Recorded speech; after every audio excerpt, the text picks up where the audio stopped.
Je suis Lilian Berrion. Je fais des plants de vigne dans le Vaucluse et dans le Gard depuis peu. Comme l'a dit Laetitia, mes parents et grands-parents étaient avant tout des paysans et ils faisaient des plants de vigne. Voilà, donc moi, après mes études, j'avais un objectif, c'était celui d'être vigneron, avant d'être producteur de plants. J'ai découvert d'ailleurs le métier assez tard, presque par accident. Donc en fait, voilà une des particularités aussi de cette pépinière, c'est que son dirigeant, si on peut dire, la personne qui vous parle, est avant tout passionné de vigne et de vin. Et je pense que pour être un bon pépiniériste, soyons un peu prétentieux, il faut aimer le vin. Il faut aimer le vin, il faut aimer la vigne. Et d'ailleurs, mon fils, Marius, qui a 18 ans, qui a 3 jours de congé, là, il est actuellement chez un vigneron, voilà, à ébourgeonner, à faire ses travaux. Je pense qu'il faut vraiment connaître la viticulture pour pouvoir parler du végétal.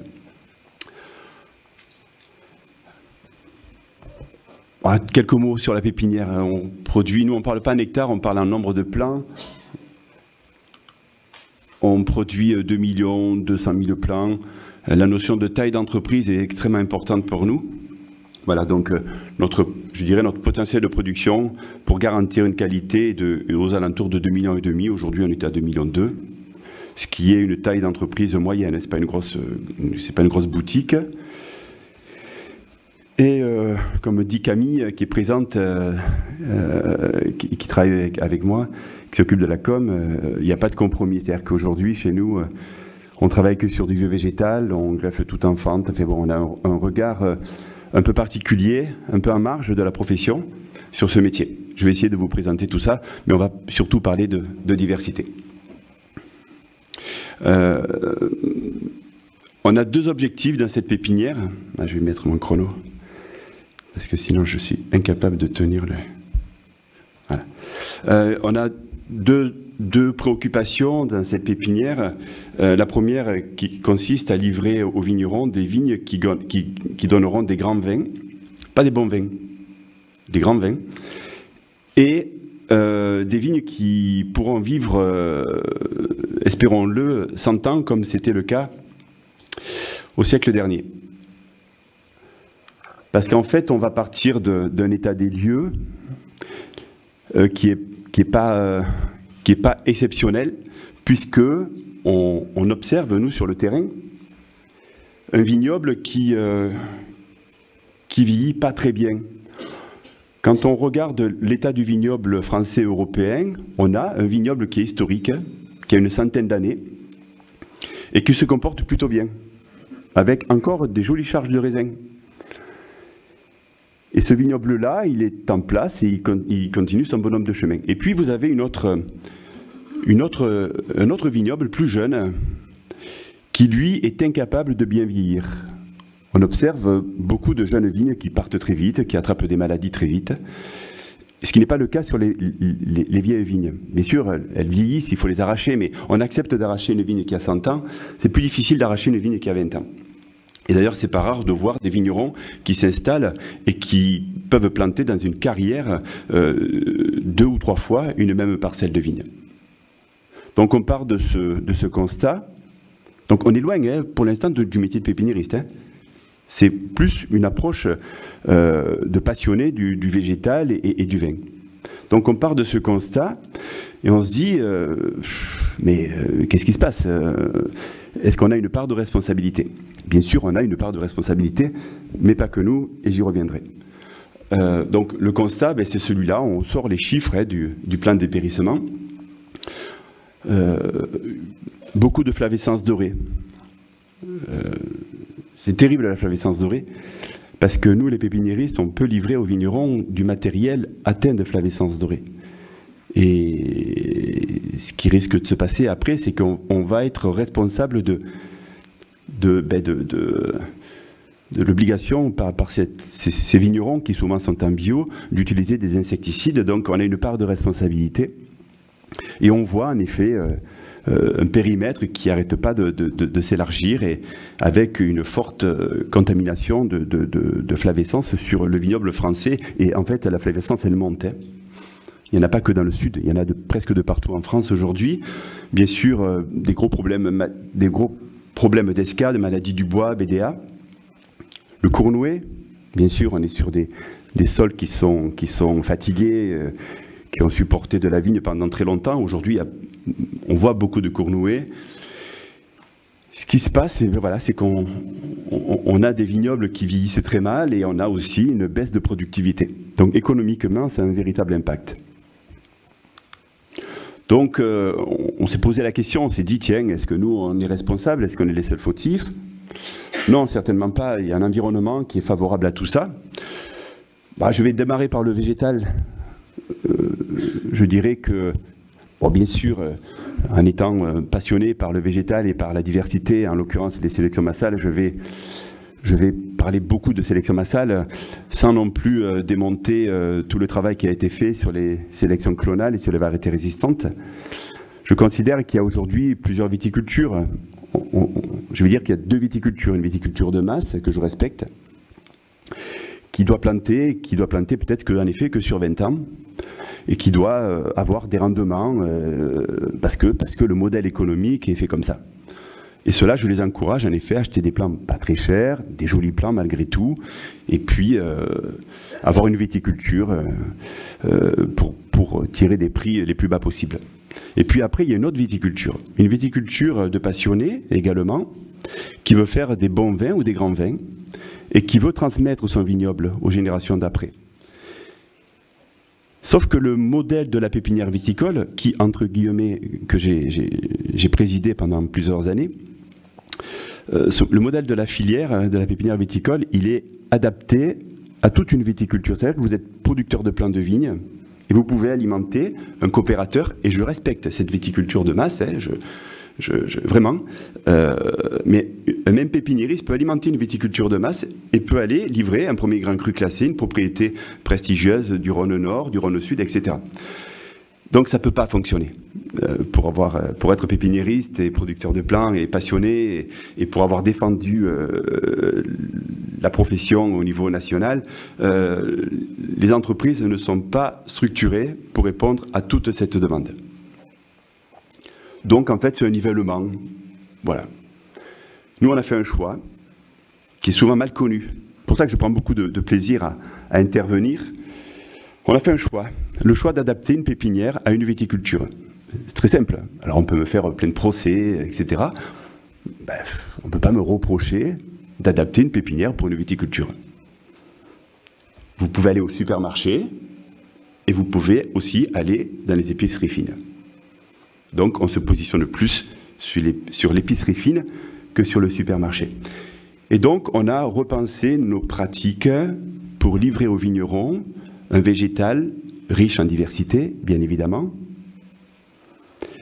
mais également avec des techniques de production historiques. On bannit petit à petit tout ce qui est mécanisation. J'ai essayé de mécaniser, ça m'a coûté excessivement cher. J'ai acheté tout le matériel, toute la panoplie de matériel pour mécaniser et pour baisser les prix. Ça ne marche pas. Ça marche, mais pas comme nous on veut que ça fonctionne. Donc j'ai acheté tout le matériel, puis je l'ai revendu. Et on ressort nos sécateurs, nos vieilles pinces qu'on va trouver en Italie. Voilà, on touche le végétal et ce n'est pas un argument commercial que de ne pas vouloir mécaniser, mais c'est une nécessité pour garantir une belle qualité de végétal. Donc je vais revenir tout à l'heure sur notre manière de travailler. Donc les causes du mal, bien sûr le végétal, mais aussi la viticulture. J'arrête pas de dire aux vignerons que si on veut construire des vignes centenaires, on ne le fera jamais seul. Il faut qu'il y ait vraiment une collaboration avec les vignerons. Vous allez avoir un super sol bien préparé, si le végétal est de mauvaise qualité, ça ne marchera pas. Vous allez avoir un super plan de vigne, si les itinéraires techniques du vigneron ne sont pas respectés, ça ne marchera pas non plus. Donc là, ça commence un peu à déranger les vignerons, parce qu'en fait, on leur explique bien qu'il faut prendre un peu de temps, retrouver des gestes, un peu de bon sens agricole. Il faut préparer les sols en profondeur. Je ne suis pas contre les consultants, j'ai beaucoup de copains consultants, j'en vois ici, mais les préconisations sur les préparations des sols superficiels, ça ne fonctionne pas. J'y reviendrai. Il y a une série de pratiques qu'il faut mettre en place pour que le sol soit prêt pour accueillir un beau végétal. Si le sol est prêt, si les itinéraires techniques sont respectés et si le végétal est de qualité, je suis persuadé qu'on pourra ensemble repartir sur des vignobles durables, des vignobles qui vont vivre 100 ans. Les causes du mal, le modèle économique, aujourd'hui, c'est incroyable. On est d'une viticulture, mais une seule viticulture. Je le redis, il y a deux viticultures. Une viticulture de masse, intensive, et une viticulture plus qualitative. Toutes les aides européennes, bon, je suis un anti-aide, hein, je n'aime pas les subventions, mais elles existent. Sauf que les subventions, aujourd'hui, elles aident ceux qui veulent planter des clones. Je crois même que le montant de la prime, je ne suis pas tout à fait au courant du détail des primes, mais je crois que le montant maximum de la prime, c'est pour les sols qui sont, les parcelles qui sont arrachées, replantées aussitôt. Donc, pour moi, c'est anti-agronomique. On ne peut pas construire avec un tel modèle économique. Voilà, donc je pense que la situation n'est pas logique. Beaucoup de vignerons m'appellent pour me dire « Lian, il faudrait monter des dossiers pour que certains vignerons, pour que les vignerons puissent également profiter des primes européennes en plantant des sélections massales. » Non, c'est pas à moi de le faire, c'est à vous, c'est aux vignerons. Moi, je suis un cas isolé dans la filière. Inutile de vous dire qu'on n'a pas que des copains dans la pépinière viticole. Donc, c'est aux vignerons de s'emparer de ça, peut-être de regarder qui les représente à Paris.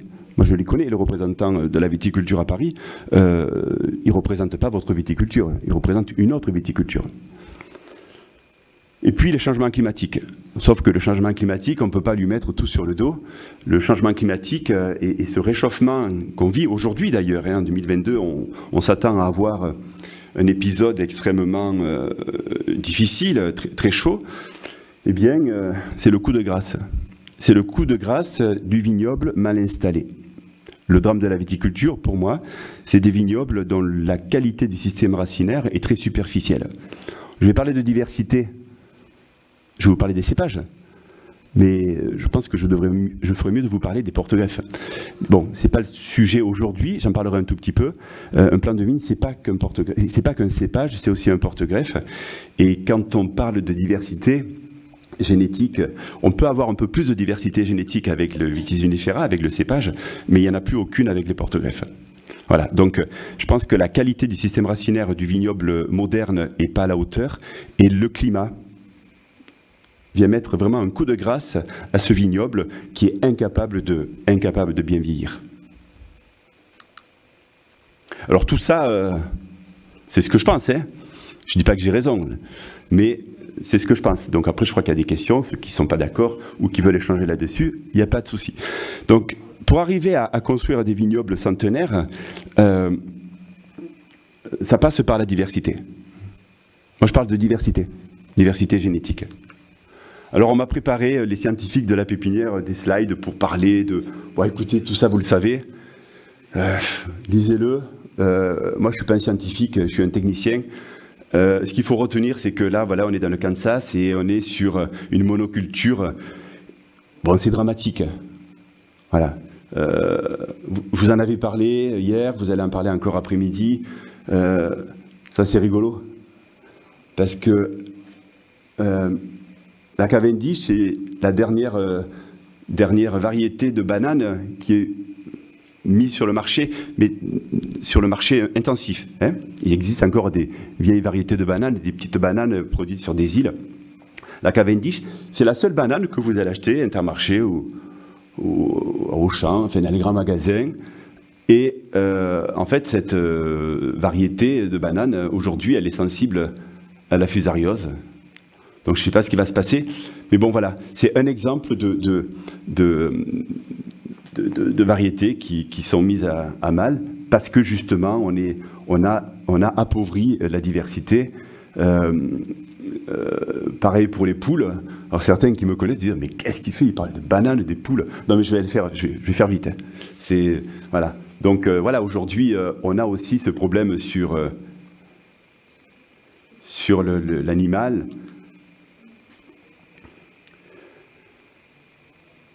La diversité, elle est nécessaire, elle est indispensable pour les écosystèmes.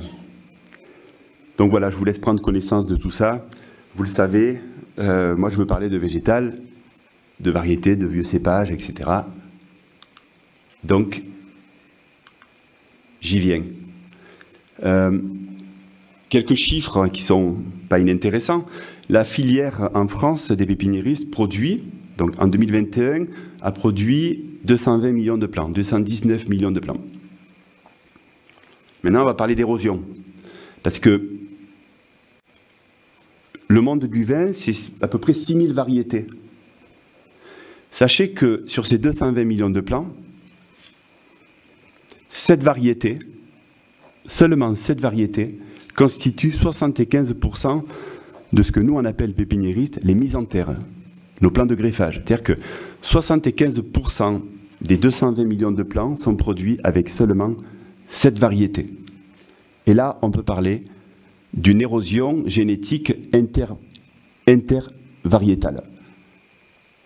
Seulement 7 variétés. Et pour chacune des variétés, il y a très peu de clones.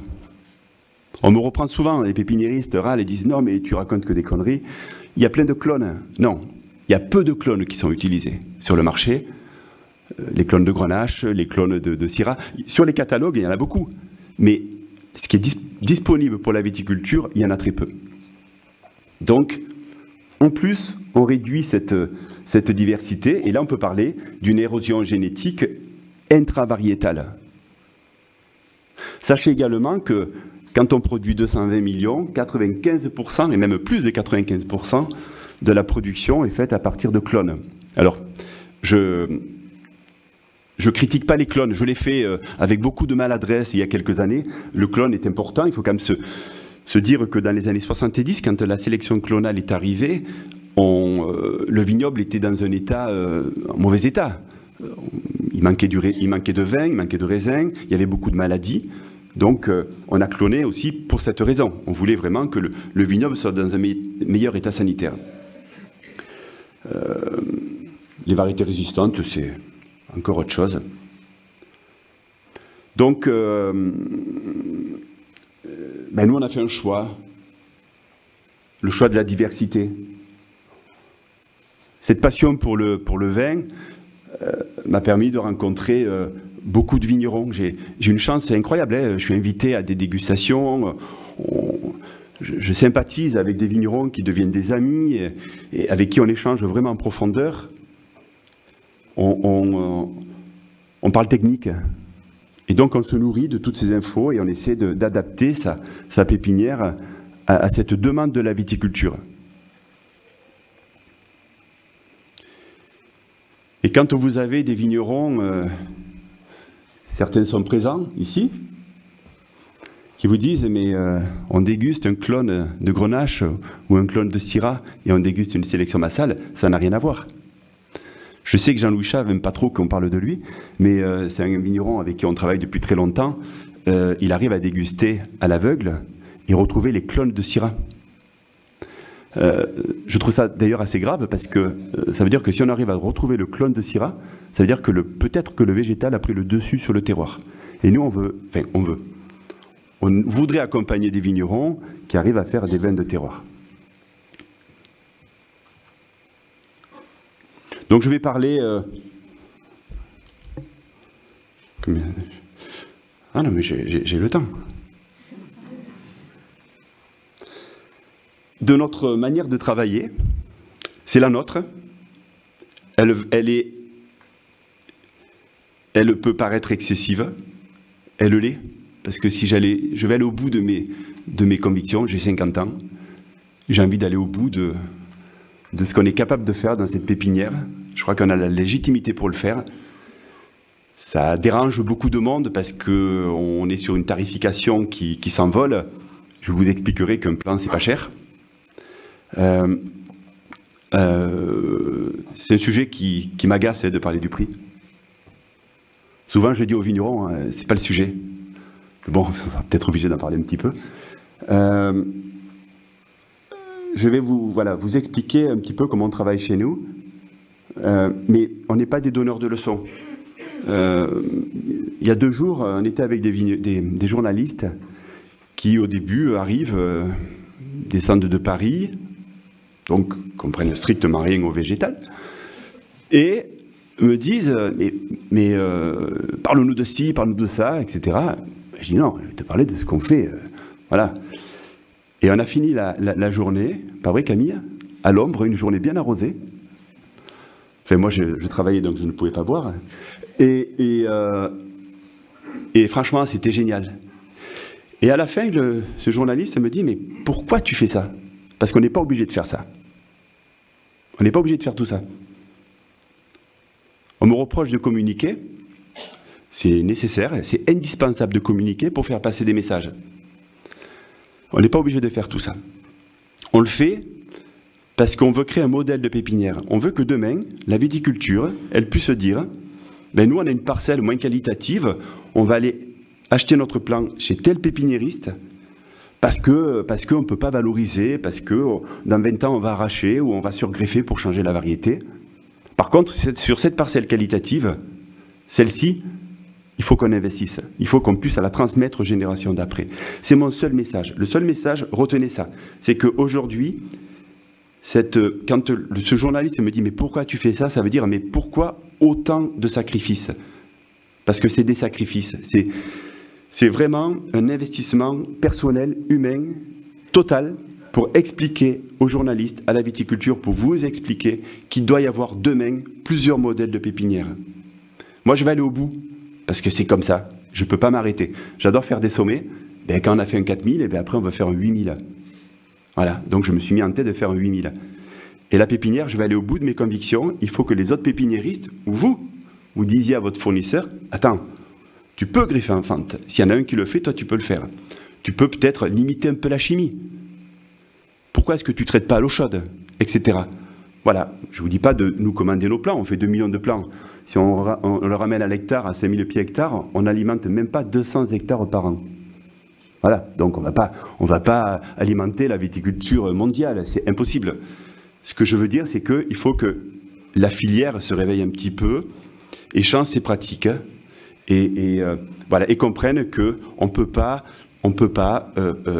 alimenter une viticulture de masse et une viticulture de qualité. Il faut choisir son camp. On parle de diversité, parce que là, je m'égare un petit peu. Donc la diversité, c'est ce qu'on appelle la sélection massale. La sélection massale, c'est presque une définition, hein, parce que vous pouvez faire de la sélection massale l'hiver, quand les feuilles sont tombées, sans avoir observé le végétal. Ça, c'est pas de la sélection massale, c'est du bricolage. Une sélection massale, pour en avoir discuté avec une personne que vous connaissez certainement, qui s'appelle Jean-Michel Boursicot, une sélection massale, ça se travaille. C'est du temps. Une sélection massale, c'est 3 années d'observation, où on va identifier des vieux pieds.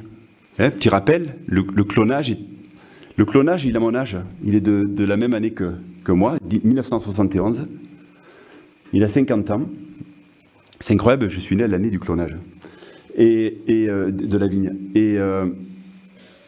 Et donc, on va sélectionner des pieds qui ont plus de 50 ans.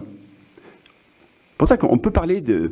il y a 2 jours, on me reprend, on me dit non, mais des vignes centenaires, il n'y en a plus beaucoup. Ah ben si, il y a des vignes centenaires.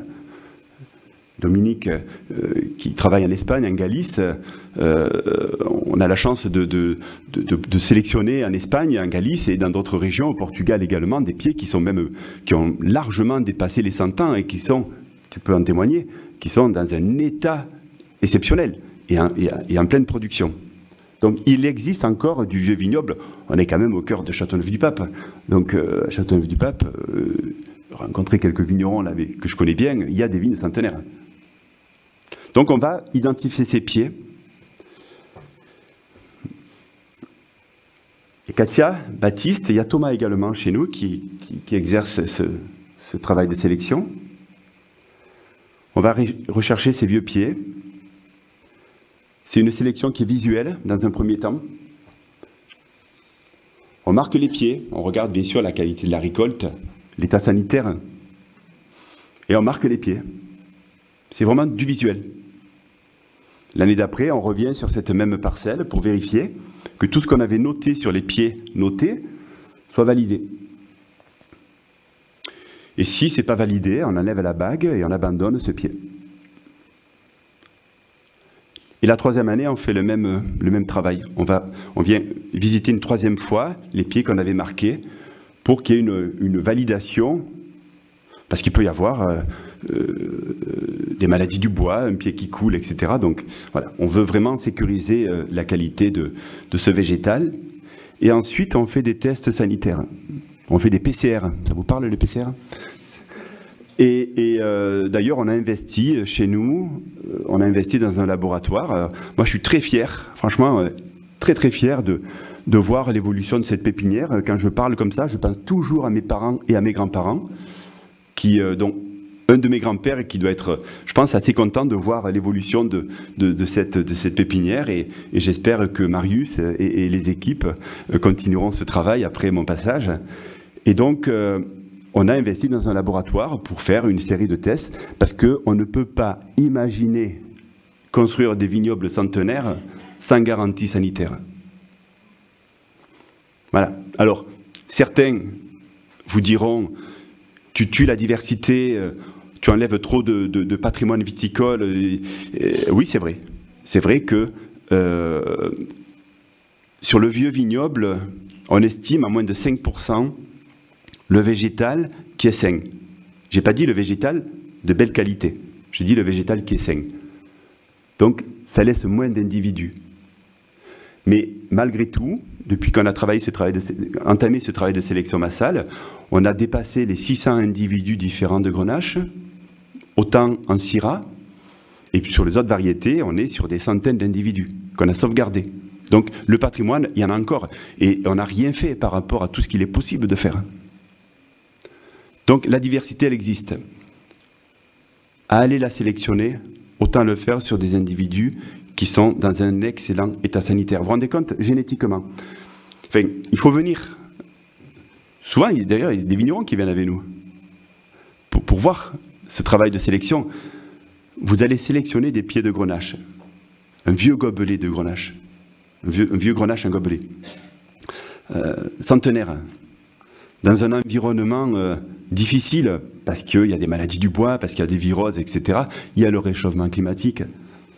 Et là, vous observez ce pied, vous le voyez, c'est comme une belle personne. Vous le voyez de loin. Et là, vous allez l'observer, ce pied, vous le marquez 1 an, 2 ans, 3 ans, vous faites un test sanitaire, il n'y a pas un pet de virose. Alors quand je dis pas un pet de virose, il n'y a pas de cournouet et il n'y a pas d'enroulement. C'est les viroses principales. Génétiquement, je considère que génétiquement, c'est hyper intéressant. Et vous allez le faire sur un second pied, un troisième pied, et on est à 600 pieds. Alors, on a beau dire que le clonage, c'est super, je ne dis pas que c'est pas bien, mais ce n'est pas pareil qu'une sélection massale. Et une sélection massale, il faut la faire avec sérieux, il faut prendre le temps. Beaucoup de pépinières, sachez-le, font des massales. Soit pour moi c'est du polyclonal, c'est-à-dire qu'il y a quelques individus, 3, 4 ou 5, ou alors font des sélections massales sur de l'observation visuelle. Les observations visuelles, nous on a des remontées, ça ne tient pas. Au bout de 10 ans, vous avez du cournouet, et donc même très rapidement vous avez du cournouet et la vigne elle ne tient pas. C'est évident que quand on fait des sélections massales, même si on garantit le sanitaire, on va le mettre sur un sol où il y a du cournouet, bien évidemment. Mais il vaut mieux démarrer.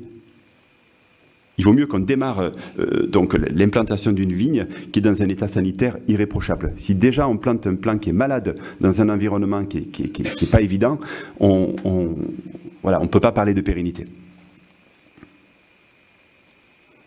Donc, ces pieds sont prélevés la 3e année, on fait nos tests PCR, on les greffe aux souches par souche, et ensuite on les réimplante dans un conservatoire, chez nous ou chez des vignerons. Avant, on faisait un test ELISA, puis après un test PCR. On est passé au PCR parce que l'ELISA, on passait souvent à travers de l'enroulement. Donc du coup, le PCR est beaucoup plus efficace qu'un test ELISA. Et donc, on s'est constitué un conservatoire de variétés. Donc, on a aujourd'hui 70 variétés disponibles. On a entamé depuis quelques petites années, on a un peu levé le pied sur les variétés principales, les variétés internationales, et on s'est plus penché sur des variétés, alors soit des variétés étrangères, c'est pour ça qu'on est en Espagne, au Portugal et cette année en Italie. On ira en Suisse également, un petit peu en Grèce. Mais on met surtout nos efforts et notre énergie sur les variétés secondaires. Donc ici, les counoises, les vacaraises, les terrés, etc., enfin, les cépages de Châteauneuf-du-Pape, mais aussi dans la Loire, le pinot d'Aunis, le gros lot, enfin, voilà, toutes ces variétés, et il y en a beaucoup, et peut-être d'ici peu, le molar.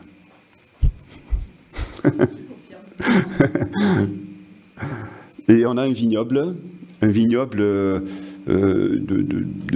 qui chaque année évolue. Là, actuellement, on est à 14,5 hectares, donc constitué seulement de vieilles variétés. Et donc, ce végétal-là, qui est chez nous et chez les vignerons, va être utilisé pour faire nos plants de vigne, qui vont être livrés ensuite aux vignerons. Voilà, ça c'est une parcelle à Néchala, une vigne mère, on appelle ça comme ça, une vigne mère de greffons. Alors, un plant de vigne, c'est un greffon qu'on greffe sur un porte-greffe. Donc, je vérifie le timing, j'ai encore 10 minutes, qu'on greffe sur un porte-greffe. Donc, ça veut dire que on produit également nos porte-greffes. On a 33 hectares de vignes mères de porte-greffe. Je me rappelle l'année que j'ai palissé nos premières parcelles de porte-greffe. Ça faisait rire certains pépiniéristes.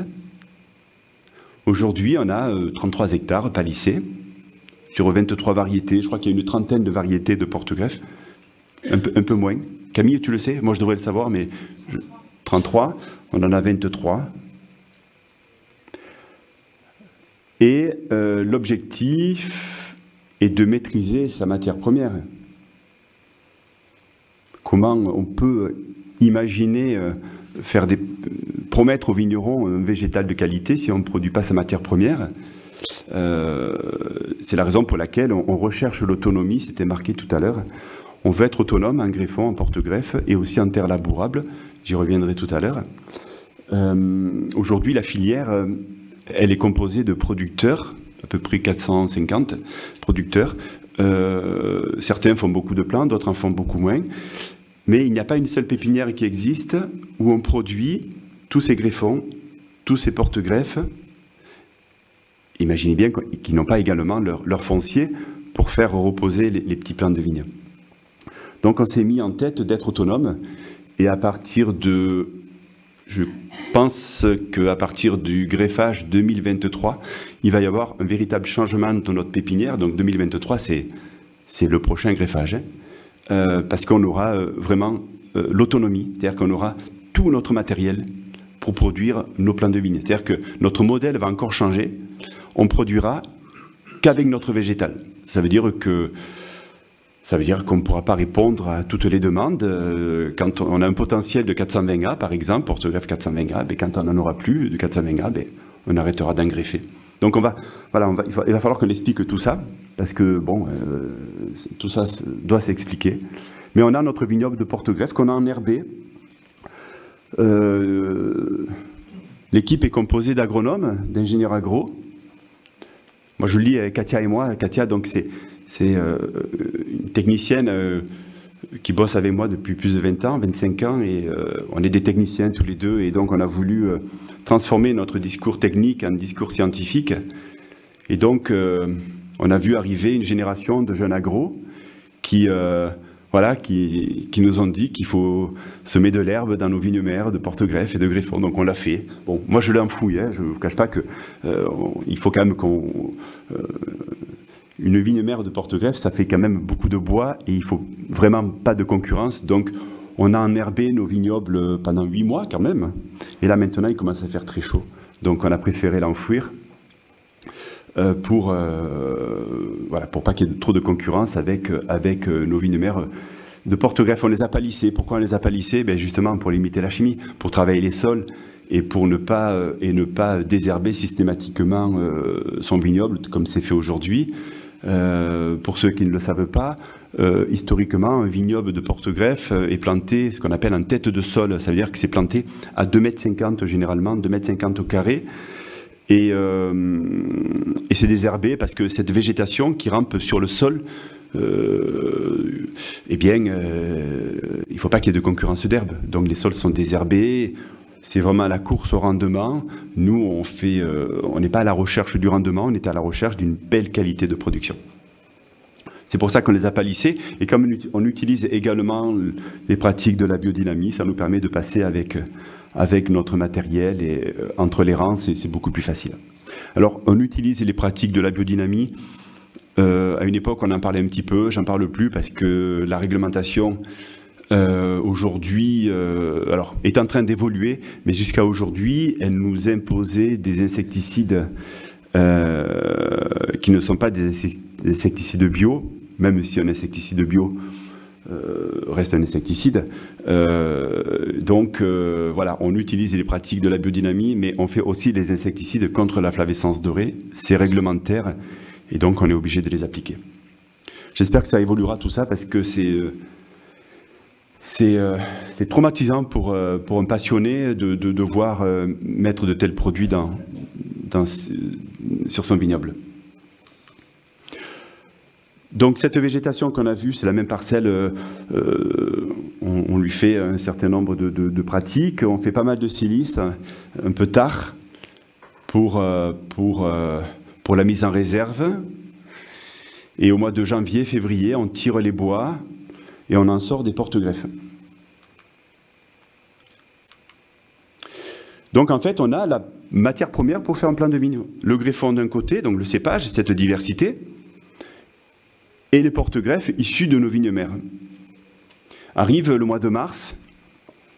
Le mois de mars signe le début du greffage.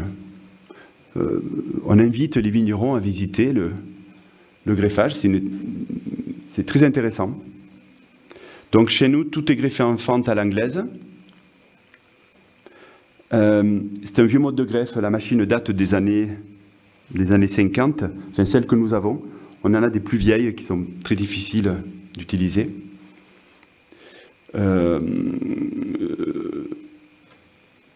Plusieurs modes de greffe, le greffage en fente à l'anglaise, c'est ce qu'on fait. Et puis d'autres modes de greffe un peu plus modernes qui ne nous plaisent pas. Quand je vous dis qu'on a fait 100% de la production en fente, je suis un menteur. On a fait aussi un peu d'oméga pour comparer. C'était très intéressant. Les équipes qui bossent et qui reviennent chaque année pour greffer en fente chez nous ont découvert ce mode de greffe et l'ont jugé eux-mêmes comme beaucoup moins qualitatif qu'une greffe en fente.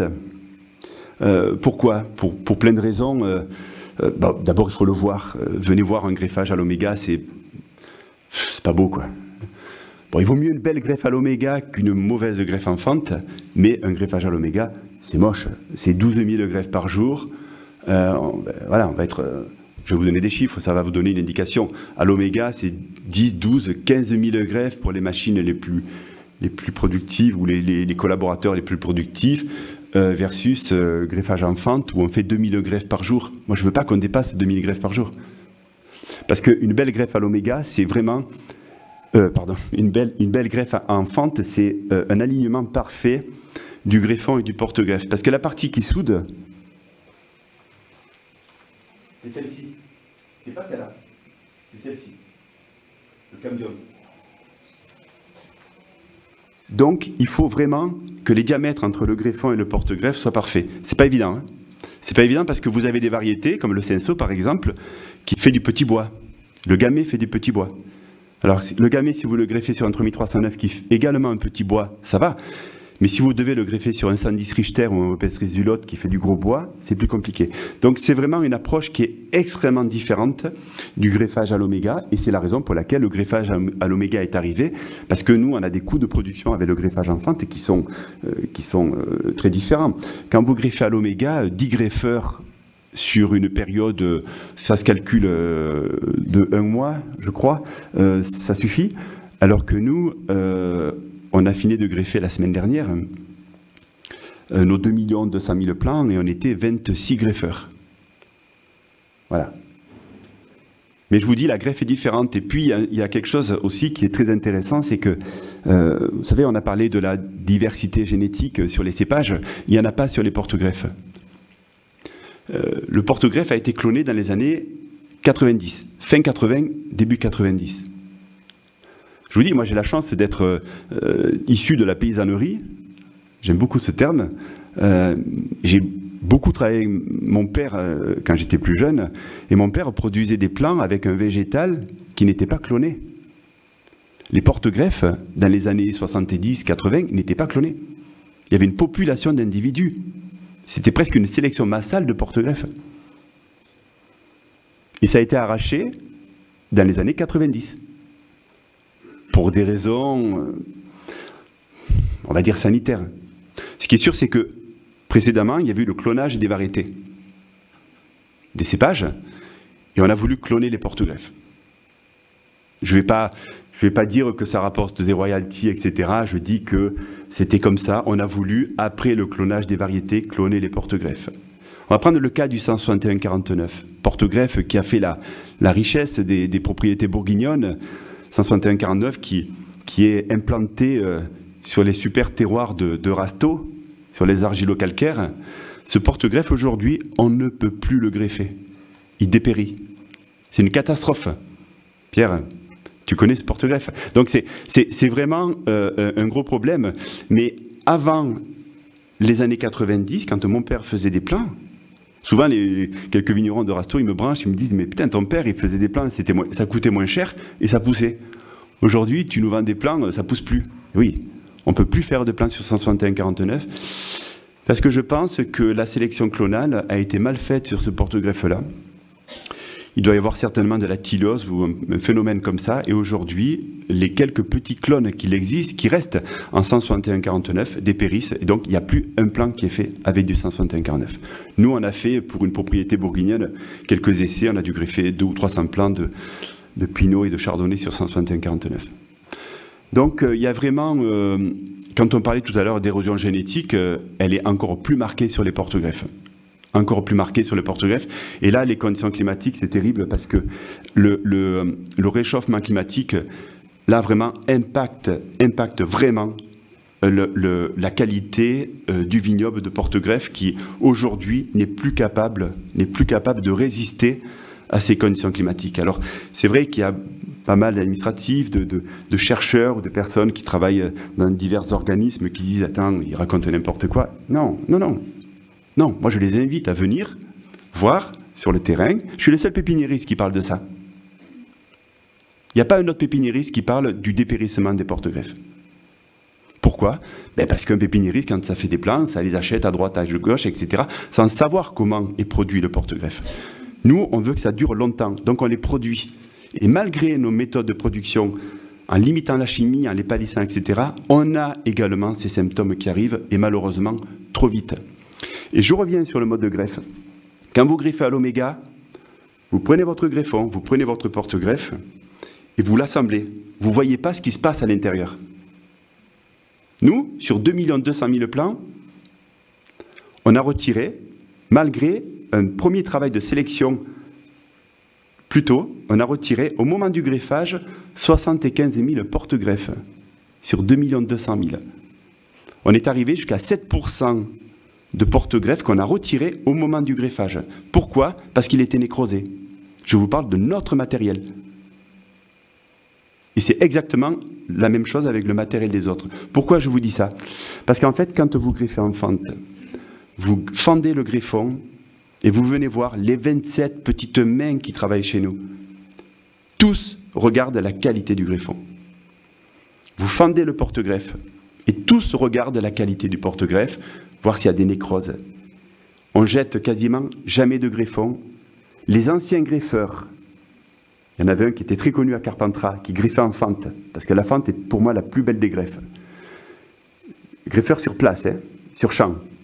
Les greffeurs disaient, Monsieur Berrion, ça se voit que ce n'est pas des clones, c'est des sélections massales, on n'a jamais de nécrose sur les greffons, issus d'une belle sélection massale. Ce qui n'est pas le cas sur les porte-greffes.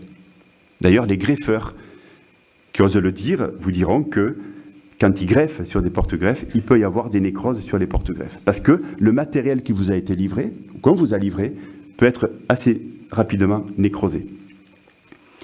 Donc, la particularité de cette greffe, même si on la conteste, c'est que quand on fend le porte-greffe et le greffon, on peut regarder avant d'assembler, et après on emboîte. C'est pas négligeable ce que je vous dis, parce que, ben voilà, déjà, nous, on a éliminé 75 000 plans qui auraient été complètement daubés. On a fini de greffer, on est au mois d'avril, on met nos plans dans des chambres froides qui chauffent pour favoriser la cicatrisation du greffon et du porte-greffe. Bien sûr, pas d'hormones sur la cire, c'est pas indispensable, c'est pas nécessaire. On n'a jamais fait un plan, ni mon père ni moi, avec des hormones au greffage. Et ensuite, les plans sont mis dans des buttes à l'ancienne, des buttes qui font 35 cm d'auteur. On dit à l'ancienne parce qu'aujourd'hui, tout est mis sous paillage plastique. Le fait de mettre un plan sur une butte sans paillage plastique, c'est chez nous plus de 120 km de paillage qu'on n'utilise pas, 120 km de paillage et 120 km de goutte à goutte qui, chaque année, doit être détruit. Voilà, donc on utilise un goutte à goutte qu'on réutilise à peu près une dizaine d'années, mais il n'y a pas de paillage plastique. Et après, les plants vont pousser tout l'été. Il faudra les arroser, travailler les sols, arracher l'herbe à la main, traiter, etc. Enfin, chausser, déchausser, on a fait faire un outil pour travailler les sols. Notre pépinière, puisqu'on veut être autonome, on a 170 hectares de terre, dont plus de 100 hectares réservés pour nos pépinières. Chaque année, c'est à peu près 12 à 15 hectares de pépinières qui sont plantées. Donc on prépare les sols avec des couverts, voilà, donc des mélanges d'herbes, d'espèces pour préparer les sols pour qu'on puisse planter nos plants. Je rappelle, on greffe au mois de mars et ces plants greffés, en mai, ils sont mis en terre actuellement. C'est pour ça que je m'étais un peu excusé auprès de Birth, c'est que je suis en pleine saison, en pleine vendange, et voilà, c'est pour ça que je ne suis pas trop présent et je m'en excuse. Mais on est vraiment c'est un sprint qui est un peu long chez nous, notre dernier sprint là, qui va durer jusqu'à début juin, où on est en train de planter tous nos petits plants. Ils vont pousser tout l'été, jusqu'au mois de décembre, quand il fait froid, on arrache les plants, on les trie et on les livre aux vignerons. On voit bien là en bas la période de plantation, et puis les petits plants poussent, et puis ils changent de couleur, et on les arrache. C'est la seule pratique qu'on a mécanisée, l'arrachage. Voilà. Après, c'est trié manuellement. Bon, le tri, c'est très important, hein, le tri d'un plant de vigne. Il faut croire que la pépinière viticole est bien plus performante que nous, puisque les taux de réussite au niveau national sont proches de 80%. Ça veut dire que quand vous faites 100 plants de vigne, vous en vendez 80. Nous, on n'en vend que 50. Peut-être qu'on trie un peu différemment, c'est fort possible, ou qu'on est peut-être un peu plus exigeant sur d'autres critères. Mais le tri, c'est quelque chose de très important.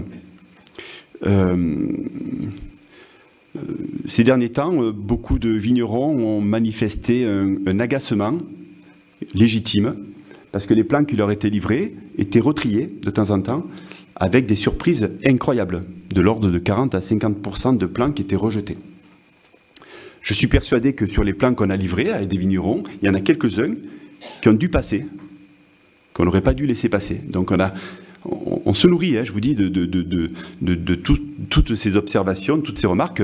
À partir de l'an prochain, on instaure 2 tris pour vraiment sécuriser la qualité des plants.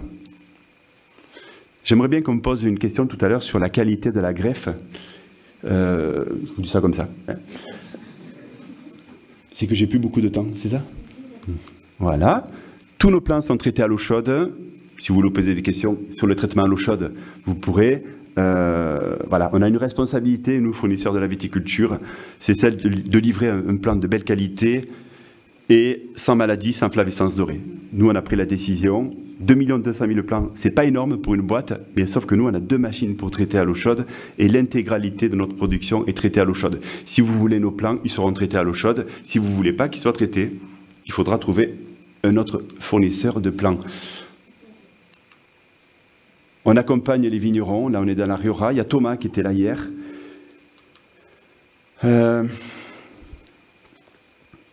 regarde la suite, voilà. On accompagne les vignerons.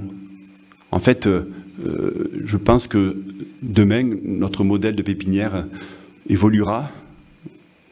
Peut-être que demain, le plan fera partie... sera une partie de notre activité, le plan de vigne, et qu'on accompagnera aussi beaucoup les vignerons avant, pendant, après. On nous demande beaucoup d'intervenir, tel un consultant. C'est pas mon job, mais c'est passionnant. Et quelquefois, on s'aperçoit que c'est nécessaire d'accompagner le vigneron avant, pendant et après la plantation. Donc c'est des messages, je ne vais pas m'en priver, pour faire passer ces messages-là. En effet, je pense que demain, on ne sera plus seulement des producteurs de plants, mais aussi on aura une pépinière qui œuvrera depuis voilà, les préconisations sur les préparations de sol, les méthodes de plantation. C'est pas simple tout ça. La taille des racines, les densités, les modes de taille, etc. Même si je ne suis pas tailleur, chacun sa spécialité, pour que ensemble, on puisse enfin repartir sur des vignes qui seront centenaires.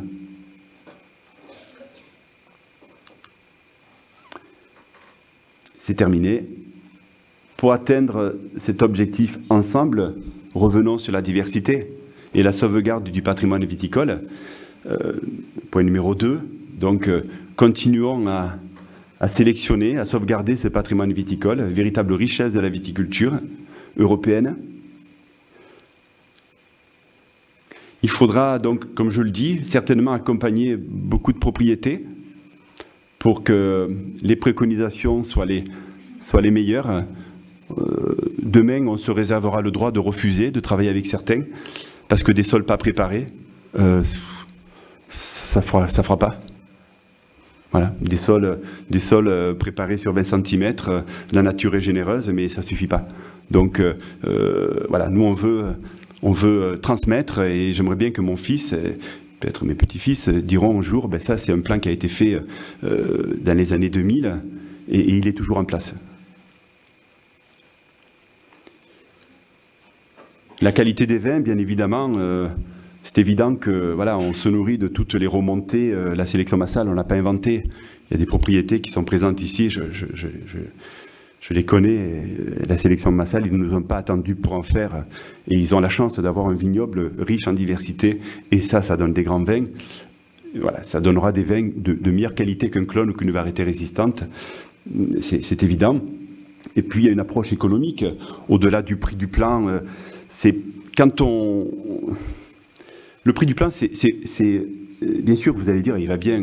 Ben oui, il faut arrêter de parler du prix, quoi.